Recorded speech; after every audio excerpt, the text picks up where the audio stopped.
On me demande si je peux être plus clair par rapport à l'usage de Uber. Ben oui, je peux. T'as des chums qui aiment ça s'ostiner et dire que t'as pas besoin de le dire à ta compagnie d'assurance que tu fais du Uber, du Skip, du whatever, parce qu'ils te donnent déjà une responsabilité civile de leur côté. Techniquement parlant, il y a un vrai là-dedans.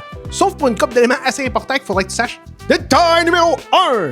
Le fait que si tu vas dans ta FPQ numéro 1 et que tu regardes dans la section exclusion, il est très clairement indiqué que tu n'as pas le droit d'utiliser le véhicule pour faire du taxi ou du transport. Pis ça veut dire qu'il te couvre pas dans ce temps-là. Mais là, j'en entends une couple de fins finaux déjà rajoutées. Oh, ben c'est pas marqué là-dedans que tu peux pas faire de la livraison de repas. Ce qui nous amène au point 2.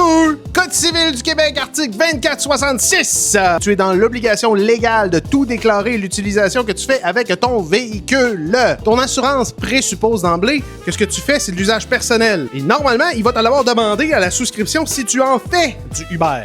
Puis si à ce moment-là, tu as eu l'idée brillante de ne pas le dire pour raison, ben t'as manqué à la divulgation des informations et donc tu n'es plus dans un contrat de gré à gré basé sur la confiance et donc plus assurable. Fait que oui, il y a une responsabilité civile, mais c'est un risque qui doit être accepté par ton assureur et qui doit être déclaré. OK? Merci, bye!